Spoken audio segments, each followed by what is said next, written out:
queridas irmãs, queridos irmãos. Como é das tarefas da nossa instituição, nos encontros de segunda e de quinta-feira, nós nos debruçamos sobre o Evangelho segundo o Espiritismo, capítulo a capítulo. Evangelho esse que qualquer pessoa pode encontrá-lo facilmente nas bancas espíritas, nas grandes livrarias do Brasil. E se você é como aquela nossa irmã lá do interior do Nordeste, que não tem livraria na sua cidade, mas você tem a internet, você pode ter todas as obras básicas e vários outros livros da doutrina através do nosso site mensagefraternal.org.br. Neste site você pode copiar o livro gratuitamente. Você não precisa fazer nenhum cadastro. Nós não queremos pegar você pela perna. Não queremos ficar com nenhum e-mail seu, caso não seja do seu interesse. Você apenas copia e pode ter no seu computador todo o material disponível no nosso site. E se quiser multiplicar isso, fazer outras cópias, pode fazê-lo. No caso das obras básicas, as 5 principais, o Livro dos Espíritos, o Livro dos Médiuns, o Evangelho segundo o Espiritismo, o Céu e o Inferno e a Gênese. Você copia, pode ler no computador diretamente ou pode imprimir para ler em papel. É claro que para você imprimir o livro todo, ele vai custar mais caro na impressão, na tinta e no papel, do que se você comprar um livro. Mas para quem vive em lugares onde não há isto, onde não há como adquiri-lo, onde é muito mais complicado, às vezes a pessoa tem que importar o livro do outro país, não é? Distante. Às vezes é mais fácil ela ir aos poucos imprimindo e ter o livro depois para ler em casa. Hoje mesmo. Então, o Evangelho segundo o Espiritismo é o nosso roteiro de assuntos. Começamos hoje um capítulo especial, muito importante, porque todas as pessoas que quiserem entender as condições para ingressar no reino de Deus, precisam debruçar-se também sobre ele. Estamos vivendo um momento especial da humanidade. Vocês podem ver nesta obra que está na capa do romance Herdeiros do Novo Mundo, que há um novo mundo no centro do peito deste homem. E ao mesmo tempo em que o mundo está ali, vocês veem ao redor outros planetas, veem também aqui e aqui o martelo e o cinzel, a talhadeira com que ele esculpiu o próprio destino, que é o romance anterior, agora transformados em cristal, voando também neste céu. Mas aqui embaixo, vocês veem um corpo celeste que não faz parte do sistema normal, do sistema solar. E mais interessante, na interpretação do pintor espanhol, Espírito, Salvador Dalí, que é quem assina esta obra, mais interessante é que há uma ligação de um bebê com um cordão umbilical que o leva a este mundo diferente, um mundo escuro. Esta referência que Salvador Dalí faz para ilustrar o romance Herdeiros do Novo Mundo tem uma significação bastante importante que está vinculada ao capítulo que hoje nós começamos. Quando, despedindo-se da Terra, o romance que iniciou esta trilogia de tema centrado na transição da humanidade, despedindo-se da Terra, trazia um globo na cabeça do homem que estava caído, um globo transparente, um globo sem vida. E um homem também vazio, algo sem esperança, algo como o mundo no raciocínio, que o tornava um ser indiferente. Este que você está vendo aí no computador, vocês observam que este mundo está exatamente sobre o pescoço de um homem. Os dois ombros, o peito, onde um filete de água também está ali passando por ele, o braço, ele está deitado, semi-deitado, recostado, o fundo está árido, estéril, e sobre ele um céu onde uma alma, um ser superior olha. O relógio está se derretendo, o tempo está se desajustando, e o pergaminho da sabedoria está enrolado. O homem não aprendeu, não o desenrolou para ler. Esta é a capa de Dalí para o primeiro romance, Despedindo-se da Terra, na qual ele começa a abordar esta temática do que é importante para o hoje, para as atividades da vida, a fim de que nós não precisemos nos despedir da terra. Nesta tela que você está vendo, que é do primeiro romance Despedindo-se da Terra, Salvador Dalí coloca o mundo na cabeça da pessoa, do homem. E isto é um dos problemas. O homem que pensa ser mais do que é. O homem cuja intelectualidade faz com que ele perca sensibilidade, com que ele desperdice coisas importantes no espírito. E você que está em casa, você nem imagina a cara de bobo que eles estão aqui no salão, porque eles não estão vendo o quadro, só vocês. E eles têm que imaginar aqui em nossa casa como é este quadro. É que eles têm o livro, mas o livro ficou em casa. Depois do primeiro, Despedindo-se da Terra, nós encontramos o espírito de Michelangelo, que preparou a tela para o segundo romance dessa trilogia temática. Um conjunto de 3 livros falando do mesmo tema.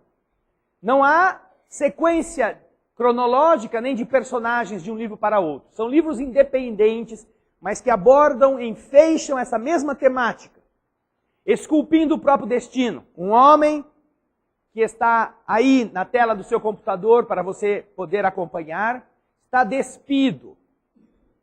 Podem ver que o fundo é verde, símbolo da esperança.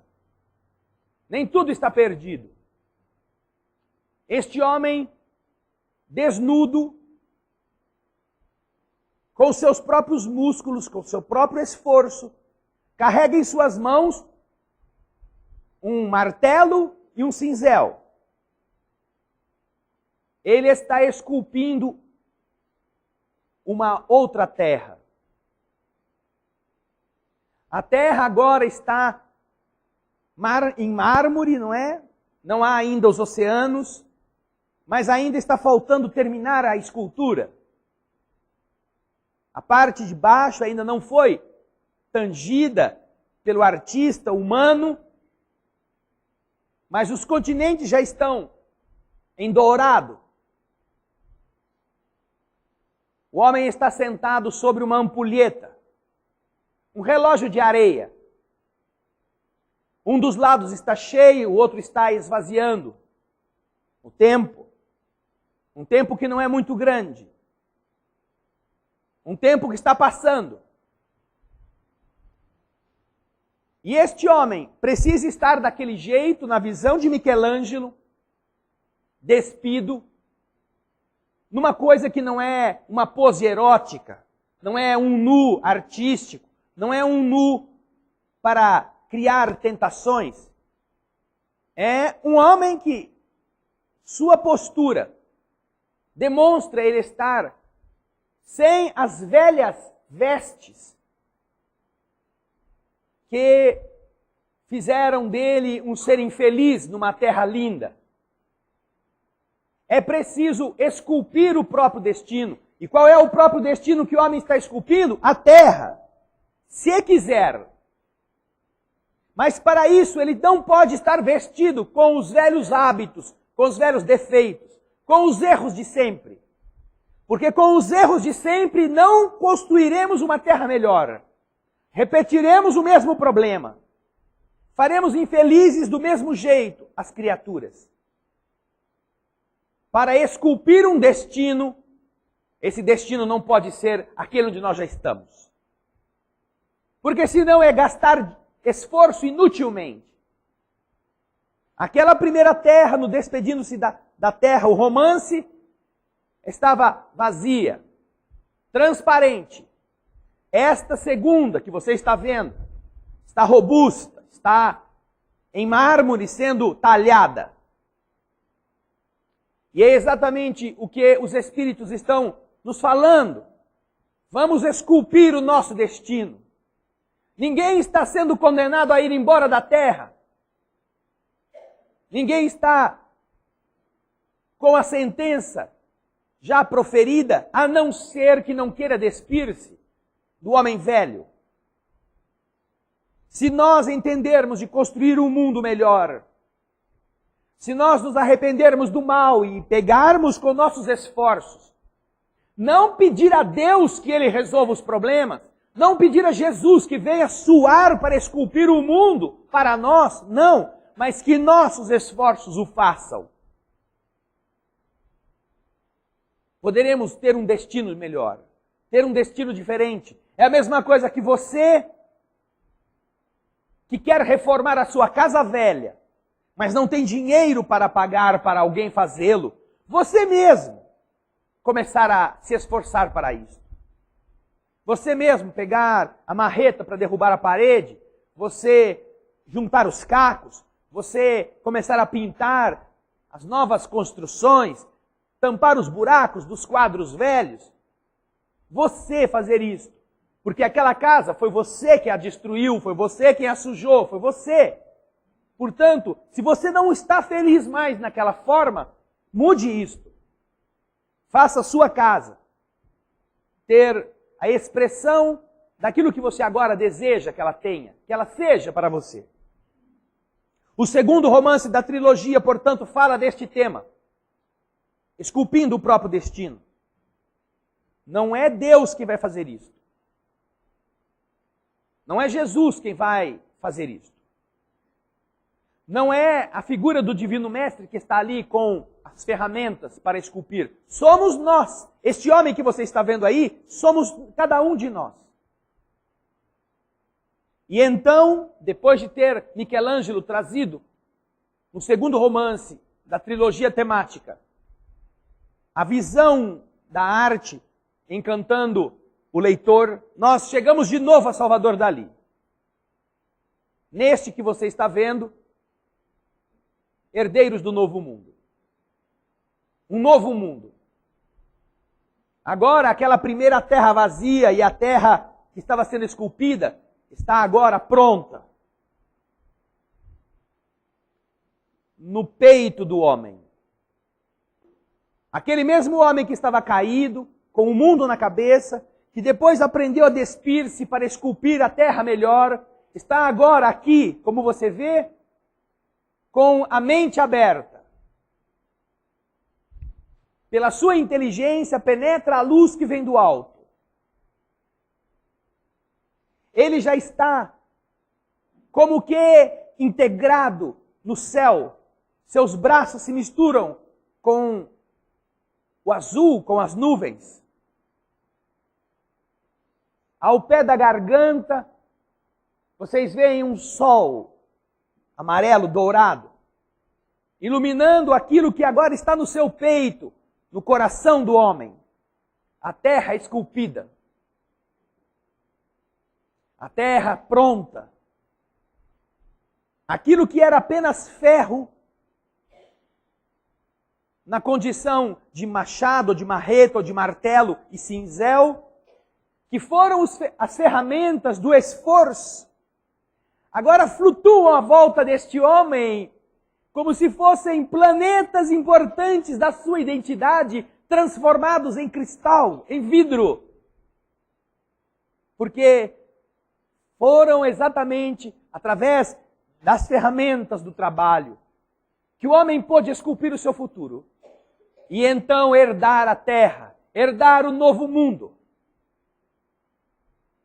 Para que o novo mundo tenha novas pessoas. Não mais o mesmo homem indiferente do raciocínio. Não mais o homem que estava lutando atabalhoadamente para ganhar a sua vida. Não mais aquele que era superior aos outros e pisava nos que sabiam menos do que ele. E ao mesmo tempo, como mostramos embaixo, um planeta diferente, que Lúcio chama de o mundo novo. Este que vocês têm no peito é o novo mundo. E aquele que está embaixo é o mundo novo. Qual é a diferença? A mesma quando você usa a expressão para dirigir-se ao seu bichinho de estimação, que estava muito sujo, e você levou em uma lojinha para dar um trato. Você deixa o bichinho todo lá, todo emaranhado, todo cheio de carrapicho, todo sujo de terra, vai dar uma volta, e quando retorna e apresentam o bichinho para você, você fala, não é possível, esse é o mesmo bicho que eu deixei aqui? É ele mesmo. Nossa, mas é um novo cachorro. É um novo cachorro. É o mesmo, só que tão diferente que ele parece outro.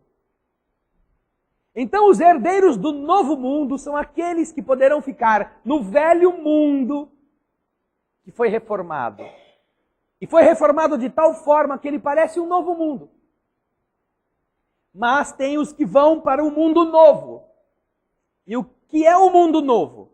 É a mesma coisa quando você vai querer comprar um cachorro de estimação e você chega lá na loja e a pessoa te apresenta um monte de bicho que está lá, já meio grande, já tudo meio desengonçado, já. Fala assim, isso aqui são cachorros muito bons, são cachorros de raça. E você fala assim, não, eu sei, estão bonitos, estão bem tratados, mas eu quero um cachorro novo. Esses já são cachorro velho. Eu quero um cachorro novo, ou seja, um cachorro que está começando agora. Um cachorro que nasceu há pouco tempo. Um cachorro que vai crescer. Aqui está o mundo novo, onde vão nascer os espíritos que já não podem mais ser herdeiros do novo mundo. E o que tem isso a ver com o Evangelho? Primeiro que, neste último romance de Lúcio, ele usa o que Jesus falava para mostrar a todos nós o que fazer. Olha que coisa interessante. No primeiro romance da trilogia, nós vemos os espíritos amigos ajudando os encarnados. Vemos entidades tentando salvar as pessoas com boas intuições. Nós vemos a descrição do Evangelho no lar. Como fazer e o que acontece. Como os espíritos amigos intuem e se esforçam para que aqueles que estão envolvidos nesse esforço de melhorar-se, através da oração em família, o consigam.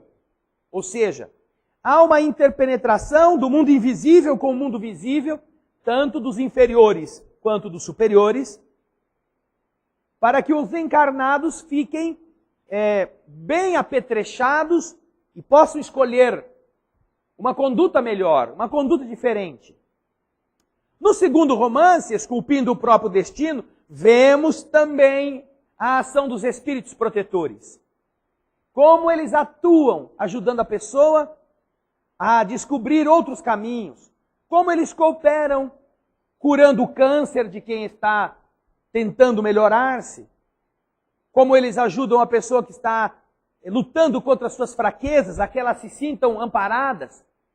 Como é que eles produzem certos problemas benéficos para que as atitudes ilícitas pudessem ser evitadas, nós vemos então o mundo espiritual, o inferior e o superior, trabalhando a benefício dos personagens que estão na história. O segundo romance do Espírito Lúcius, como o primeiro da trilogia temática, nos mostram isto.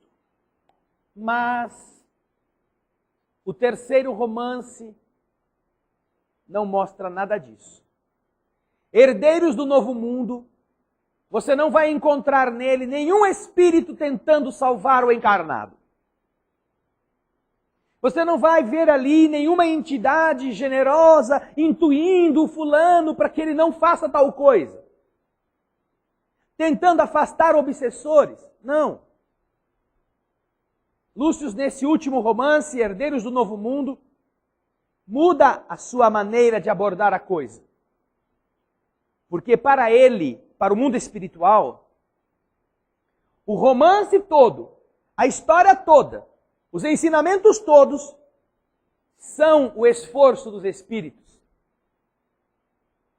para despertar não o personagem que está lá dentro, mas o personagem que está lendo, o leitor, que é o personagem da vida.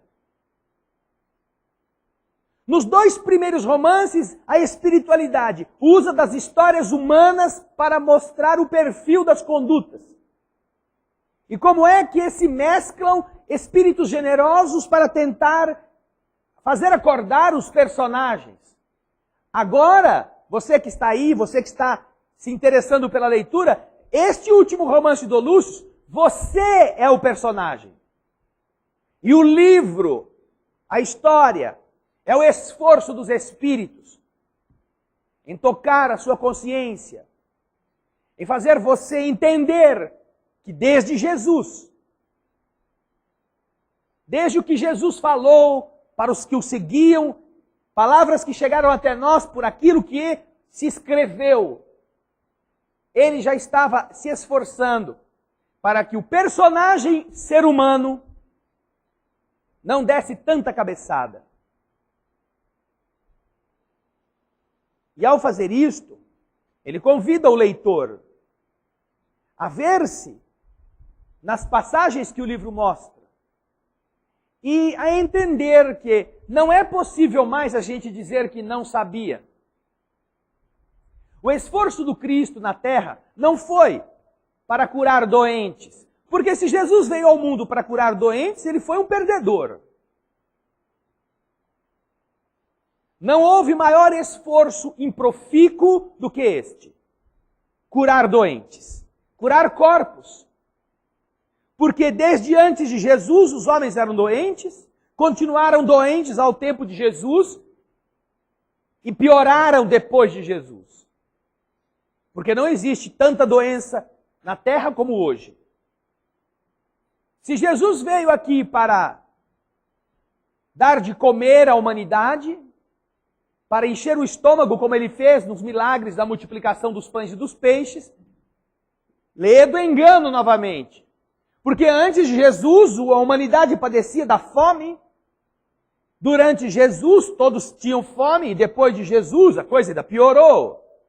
Multiplicou-se a população, diminuiu-se a oferta de alimentos, e a humanidade, ainda que não estejamos vendo isso na porta da nossa casa, a humanidade aflita. Conta-se aos bilhões de habitantes, bilhões de famintos. Apesar de tudo, Jesus curou. Apesar disso, Jesus multiplicou o pão e o peixe.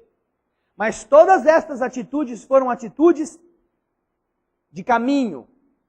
Foram bens espalhados para despertar pessoas, para fazê-las entender que o amor faz a felicidade de quem está doente, a felicidade de quem tem fome, mas que nada disso resolve o problema. Se você não quer andar até o objetivo, se você não quer visualizar o horizonte e ir na direção dele, Não adianta parar, ficar esperando à beira do caminho, chorando de dor, chorando de fome. Porque você vai morrer de dor e de fome. A finalidade do que o Cristo veio fazer, nós encontramos em tudo aquilo que Ele asseverou para nosso ser espiritual. E aí sim, Ele quis curar. E aí sim, ninguém fez mais pela humanidade do que Jesus. Curar a alma, nos ensinando a perdoar. Curar a alma, nos ensinando a ter compaixão. Ensinando-nos a ver a dor do outro. Curar o espírito e abastecer sua fome de carinho. Jesus fez tudo isto e não desprezou nenhuma oportunidade para mostrar isso em ação. E então, quando você vai aos textos do Novo Testamento, você encontra Jesus falando como procedermos. Quais são os critérios que vão discernir os que ficam no novo mundo e os que vão para o mundo novo. Não é Lúcio quem inventou isso. Não. Este é o ensinamento do Cristo em inúmeras passagens. Nós nos recordamos, por exemplo, de pelo menos 3, em que Jesus tem um discurso interessante e bastante estranho. As 3 parábolas, ele termina mais ou menos assim. E atem-se-lhe os pés e as mãos, e o atirem nas trevas exteriores, onde haverá prantos e ranger de dentes. 3 das inúmeras que podem ainda estar por aí, 3 falam isto. A parábola das núpcias. Quando o rei vai casar o seu filho e ninguém vai à festa. E que ele chama todo mundo que estiver nas encruzilhadas, que estiver nas estradas, mas tem um cara que vai na festa e não está trajado com a veste nupcial. Foi de qualquer jeito. Foi sem tomar um banho, foi sem procurar pôr uma roupinha melhor. Foi como se fosse fazer um favor ao rei. E então o rei o indaga, onde está a sua veste nupcial? E o homem não tem o que dizer, porque não está preocupado com estas coisas. E então o rei manda os seus servos amarrarem seus pés e mãos e jogarem-no nas trevas exteriores. Por que isso? Poderia falar, jogá-lo nas trevas. Mas o texto é muito claro, jogá-lo nas trevas exteriores. As trevas de fora, onde haverá choros e ranger de dentes. A outra passagem que fala disto é a da porta estreita. Todo mundo sabe qual é a passagem da porta estreita? Ah, você tem que se sacrificar para entrar pela porta do sacrifício, a porta do suor, a porta do esforço. Mas você não se lembra que aqueles que não passarem pela porta estreita, diz a parábola, serão expulsos para fora, onde chorarão amargamente.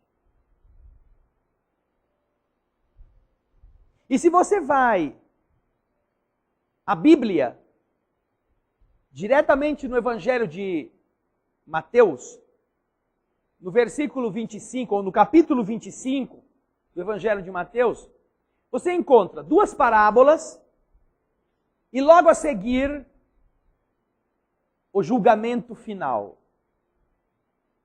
Jesus fala sobre isso. Julgamento final. Você que tem tanta curiosidade de conhecer quais são os elementos do juízo final, do julgamento final, leia o capítulo 24 e o 25 do Evangelho. Não do Evangelho segundo o Espiritismo, não. Do Evangelho de São Mateus, da Bíblia, no Novo Testamento. No capítulo 25, como eu disse, 2 parábolas estão ali antes de Jesus descrever como será o juízo final. Como será o julgamento. Aquele famoso onde vão separar-se as ovelhas dos bodes, o joio do trigo. E olha que coisa bonita que Jesus utiliza. Joio. Nós ouvimos falar e pensamos que é um carrapicho cheio de espinho, uma coisa feia, um mato.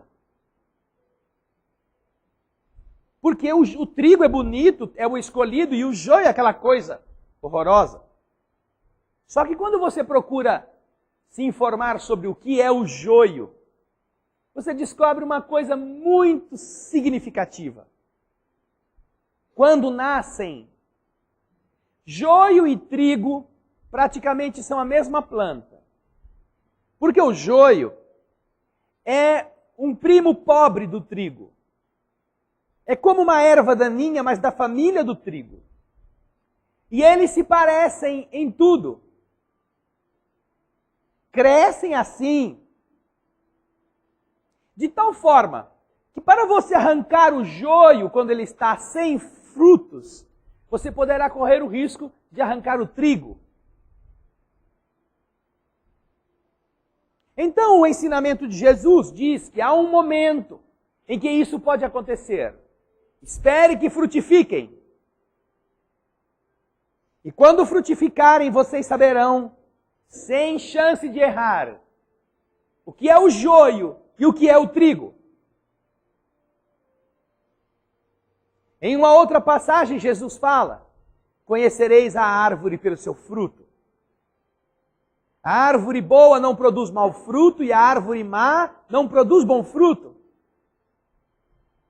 O julgamento, que está no capítulo 25 de São Mateus, é aquele em que Jesus fala da separação do joio e do trigo, da ovelha e do bode, dos que já têm o fruto adequado e daqueles que só parecem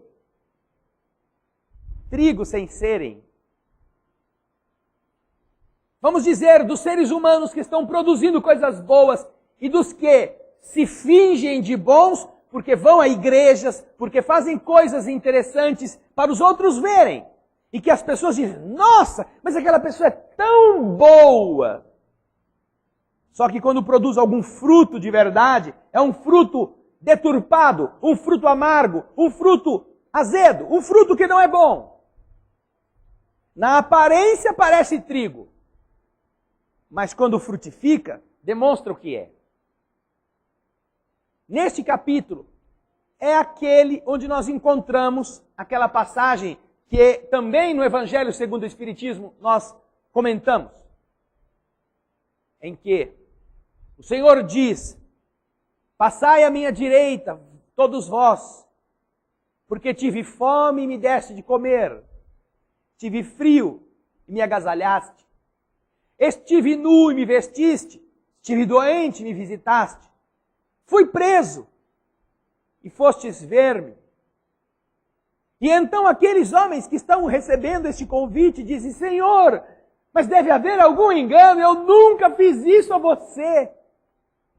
E Jesus então revela: todas as vezes que você fez isso ao menor dos meus irmãos, foi a mim que você fez.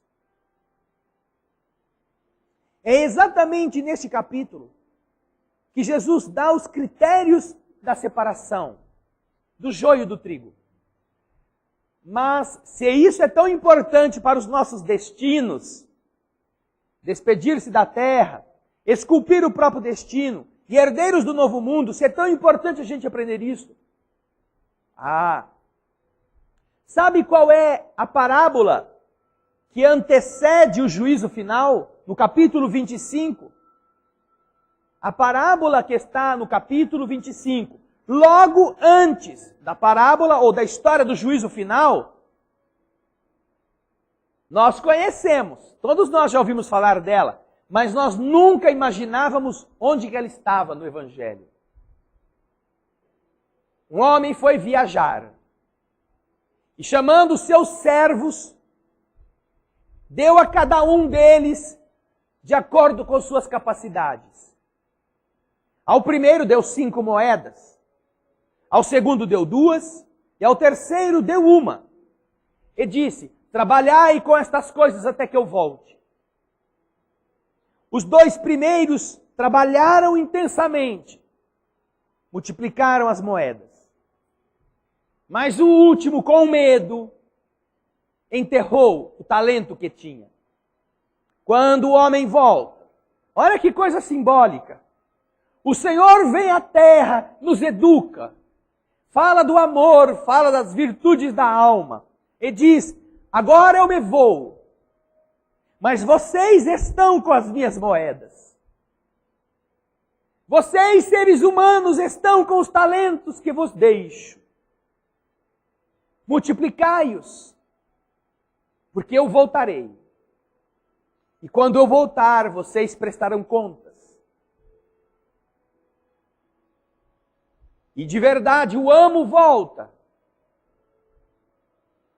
E ao ver os 2 primeiros que lhe apresentam o fruto do trabalho no bem, diz aos 2 a mesma coisa: bom e fiel servidor, porque foste fiel em pouca coisa, eu vos constituirei sobre muitas outras.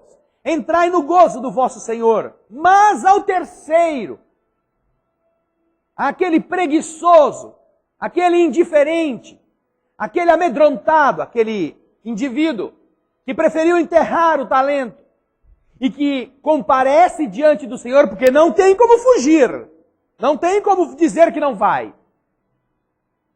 E diz: Senhor, eu sei que o Senhor é um homem muito rigoroso, um homem que planta, que colhe onde não plantou, que ceifa onde não semeou, e com medo eu enterrei o talento que me deste. Ei-lo de volta. Eis o que é teu que eu te devolvo. Como se isso fosse virtude. Estou devolvendo o que pertence a você. E então o Senhor lhe diz: servidor mau e preguiçoso. Se sabia que eu era rigoroso assim, deveria ter posto esse dinheiro na mão dos banqueiros, para que quando eu voltasse, eu recebesse com juro o que me pertence. Retire-se o dinheiro dele e entregue-se ao que tem 10 moedas. Porque aquele que mais tem, mais se lhe dará. E aquele que nada tem, ainda o que pareça ter, se lhe tirará. E depois, termina esta parábola. Atai-lhe as mãos e os pés e atirai-o nas trevas exteriores, onde haverá prantos e ranger de dentes. De novo, trevas exteriores. Prantos e ranger de dentes. 3 lugares do Evangelho, um dos quais exatamente antes do juízo final. Jesus explica com palavras muito claras o que nos espera e o que fazer. E então Lúcio pega estas passagens e apresenta nossas condutas, nossas rotinas, nosso modo de ser indiferente, prepotente, agressivo, interessado, religiosos, não religiosos, para que o leitor seja o transformador de si mesmo. Seja o leitor o personagem. Porque agora o que Lúcio está mostrando, aquilo que Jesus falava, era a história da vida. E os personagens não são mais personagens de papel. É quem está lendo que faz aquilo. É quem está lendo que se conduz daquele jeito. É quem está lendo que frauda, que engana, que trai, ou que aceita, que luta, que não se verga, que aceita sofrer a injustiça e continua adiante. Somos nós, os mesmos para quem Jesus falava, que herdeiros do novo mundo fala. Porque agora, o livro inteiro é o esforço dos Espíritos para que a gente não cometa os velhos deslizes. O livro todo é a intervenção espiritual do bem. para que os protagonistas que estão lendo suas histórias em diversas áreas da vida pensem no que estão fazendo. Pensemos no que estamos fazendo. E aí chegamos no Evangelho desta noite. Fala Jesus, no Sermão da Montanha, o mais longo discurso que fez o Mestre e que está registrado. Bem-aventurados os pobres de espírito, porque deles é o reino do céu. Frase que demonstra uma outra indicação do Cristo. Queremos o reino do céu, queremos um mundo diferente, queremos o paraíso, queremos a felicidade. Mas para isso, é preciso ser pobre de espírito. Diferente das concepções humanas, quando você se refere a alguém ignorante, alguém maldoso, alguém agressivo e diz, esse é um pobre de espírito. Não é este o significado da expressão usada por Jesus, que por pobre de espírito entende as criaturas humildes de coração. Aquelas que não têm o saber ocultando, ao invés de revelar. Já notaram que a nossa inteligência tem sido o nosso problema? Que a nossa inteligência, conquanto nos tenha conseguido avançar muito em todas as áreas da técnica, tem sido o grande obstáculo para que você desfrute dos conceitos celestes, do grande banquete que Deus reserva aos seus filhos. Conversávamos há alguns minutos atrás sobre esse tema com um amigo querido. Que quanto mais o homem se põe inteligente, parece que mais se afasta de Deus. Parece que mais adota como manifestação dessa inteligência uma negação a priori de tudo aquilo que ele não consegue explicar, que ele não consegue medir, que ele não consegue detectar com a sua inteligência. Estes homens ricos de inteligência não conseguirão entrar no reino de Deus. Mas o seu empregado, o homem que servia o café no seu laboratório, o homem que limpava o banheiro lá que este homem usava,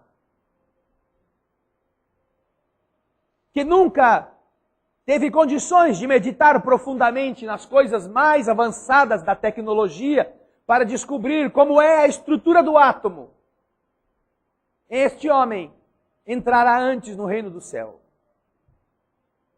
Se porventura ele conseguir viver humildemente, não é viver miseravelmente. Humildade e pobreza não são a mesma coisa.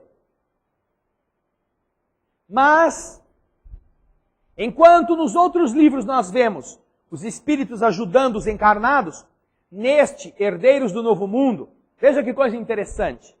Dr. Bezerra de Menezes e alguns espíritos amigos conduzem uma quantidade de estudantes espirituais em busca daqueles que poderiam estar na terra melhor, no mundo de regeneração. Em um hospital, em busca do arrependimento, depois que ali eles, a duras penas, conseguem encontrar um arrependimento verdadeiro, Dr. Bezerra diz, agora, segundo a sequência do Evangelho segundo o Espiritismo, no capítulo 3, nós procuraremos, como condição de entrar na regeneração, aqueles que não tenham mais o orgulho. O orgulho.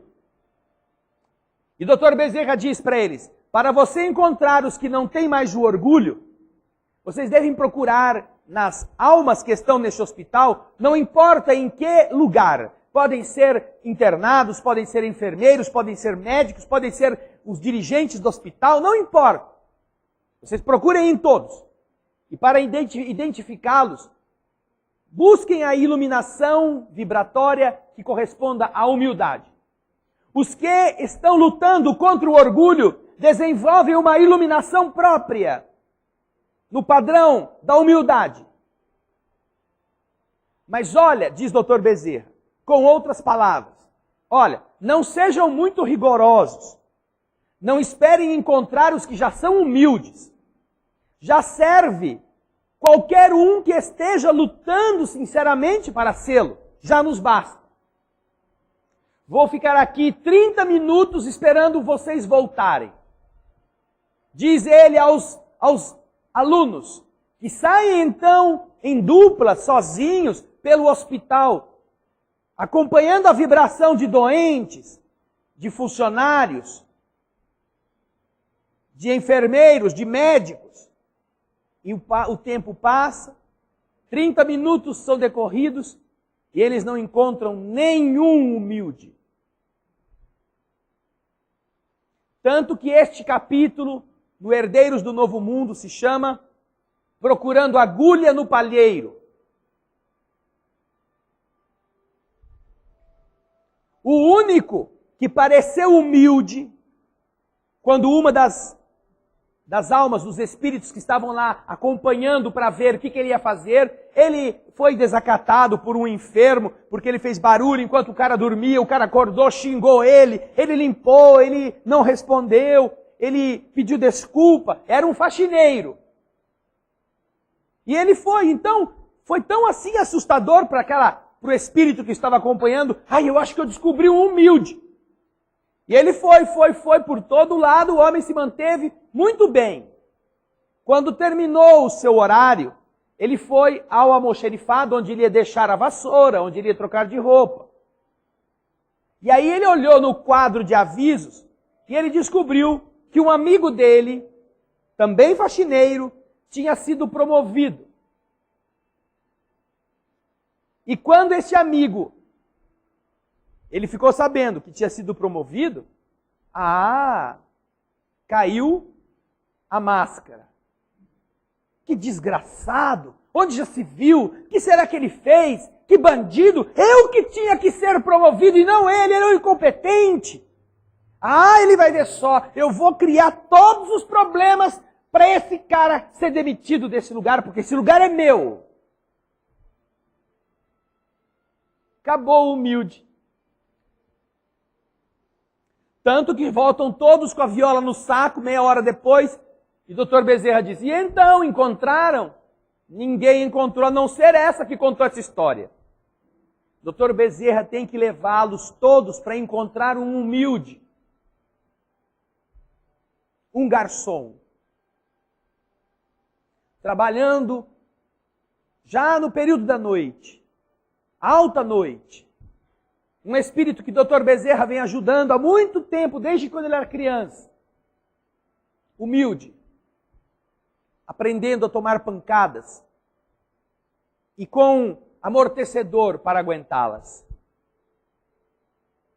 Reino de Deus, que para a gente entender, precisa compreender o que é isso. Que não é dos orgulhosos, não é dos grandes, não é dos inteligentes. É dos que forem pobres de espírito, humildes de coração. Já imaginaram então, como diz André Luiz no livro Nosso Lar, que nós estamos estudando todas as quartas-feiras aqui ao vivo? Você pode participar aí da sua casa, fazendo perguntas pelo MSN. Como diz André Luiz a respeito dele próprio, que vivera tanto tempo no meio dos livros, que desenvolvera tanto o raciocínio, hipertrofiando os neurônios, e não aprender a amar. De tal forma que ele reconhece que na cidade Nosso Lar, o mais simples atendente de enfermagem tem mais conhecimentos de medicina do que ele. E é capaz de curar mais pessoas do que ele, que havia sido médico na terra. Porque ele não havia aprendido a medicina verdadeira. A da simplicidade, a da bondade, a da humildade. E é muito bonito, muito lindo, quando André Luiz, pela primeira vez, vai ao Ministério da Regeneração e conversa com um dos ministros. Ministério da Regeneração, que é aquele que é responsável por atender os casos mais próximos da brutalidade do ser humano, que acabam de chegar do umbral e ali estagiam. Sempre, portanto, carente de braços pelo volume de serviços que precisam ser prestados. E aí, André Luiz pede, eu peço ao Senhor, diz ele ao ministro, porque a autorização que André Luiz tinha recebido de Clarencio, o outro ministro do Ministério do Auxílio, era de ele ir ao Ministério da Regeneração, observar, aprender e conhecer. Ele não tinha autorização para trabalhar, mas ele suplica ao ministro do Ministério de Regeneração que o está recebendo, suplica que o ministro permita que ele trabalhe, que ele sirva. Não importa em que área for. Ele não quer estar ali como alguém que exercita os neurônios. Ele quer estar ali como alguém que começa a aprender a amar. E sabe qual é o primeiro trabalho que ele realiza? Ele vai limpar o vômito dos espíritos recém-chegados do umbral, carregados de resíduos negativos, que eles próprios produzem, com odores fétidos, odores cadavéricos, naquelas enfermarias intermináveis, como faxineiro de corpos espirituais. Morria o grande médico dos homens. E nascia um espírito amoroso que se despia dos preconceitos da terra para aprender a ser simples, humilde de coração. Como é difícil, queridas irmãs, queridos irmãos, entrarmos no reino do céu.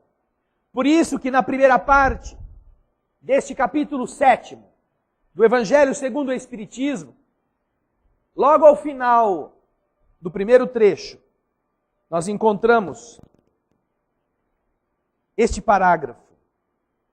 Em dizendo que o reino do céu é para os simples, Jesus quer dizer que ninguém é nele admitido sem simplicidade de coração e humildade de espírito.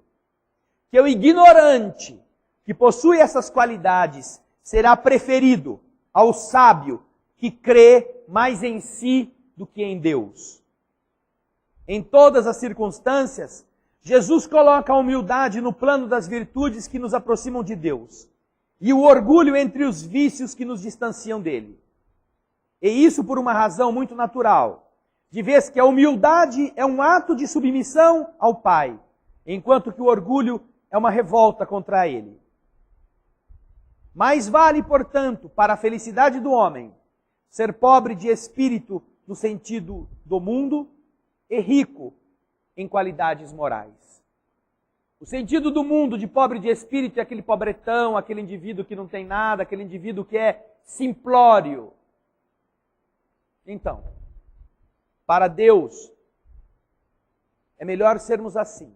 Não importa quantos diplomas tenhamos, quantas faculdades tenhamos feito, quanto de domínio mental nós exerçamos, não importa. O que importa é se isso não foi conquistado com o preço de nos fazermos arrogantes. Porque esta arrogância intelectual vai nos posicionar exatamente aqui. Herdeiros do mundo novo. Para lá iremos. Os que não aprendermos a orar com sinceridade, porque somos autoridades, porque somos homens de negócios, porque temos muito dinheiro no banco. Então, já não nos emocionamos. Tudo contabilizamos, tudo contamos, tudo medimos, tudo vemos. Lucro e perda. O mundo novo O mundo primitivo que começa, onde haverá prantos e ranger de dentes, tem muito espaço para essa gente. Quem sabe de contar as lágrimas, os prantos e o ranger de dentes, aprendam ou aprendamos a ser diferentes. Começa aqui hoje o capítulo 7. Mas o mundo espiritual, desde Jesus, está empenhado em nos ensinar a ser manso, brando, pobre de espírito, como condição para entrarmos no reino de Deus. Sem isto, não adianta. Vamos orar. Senhor, te agradecemos uma vez mais pela oportunidade de orarmos em família. Não mais a família do sangue, não mais a família do sobrenome, mas a família dos que têm fome de aprender, dos que têm fome de saber, dos que desejam melhorar. A família dos que se arrependem do mal que já fizeram, mas que não se limitam a se lastimarem pelos erros cometidos. Empenham-se em se reerguerem, empenham-se em superarem seus próprios conflitos, abdicando da postura passiva e cômoda de reclamar da vida, de chorar pelos cantos, os males que não foram evitados. Ao contrário, família que deseja enfrentar de frente o principal adversário, representado pela autopiedade, pelo orgulho ferido, pela fragilidade da emoção. E ao invés de desculpar-se, acusando o mundo de injustiças, adotarmos para nossas condutas outras premissas, as do trabalho, do esquecimento de nós mesmos, a do olhar para fora, ao invés de olhar para dentro, e a de buscar a transformação que nasça em nosso coração antes de que chegue a nossa aparência. Obrigado, Senhor, por juntos podermos nos irmanar com aqueles que estão em toda parte do nosso país e que estão nos países amigos, nos países onde irmãos compartilhamos dos mesmos objetivos. Obrigado, Senhor, pela tecnologia que nos permite ampliar a maneira de atingirmos o coração e o raciocínio daqueles que estão te buscando e que até então não sabiam como te encontrar. Não mais o Deus dos exércitos, não mais o Deus do inferno, o Deus do mal, não mais o adversário de Satanás, mas o Deus da paz, o Deus generoso e bom, o Deus Pai amoroso, que alberga os filhos, mesmo aqueles mais inferiores, em seu regaço. Obrigado, Senhor, por nos estender os teus braços, por acolher-nos com o teu carinho e juntos por nos estimular a seguir adiante nas lutas do bem, sem qualquer abatimento. Por isso, Senhor, não ao sofrimento, sim ao trabalho. É o que nós te pedimos na canção que te ofertamos.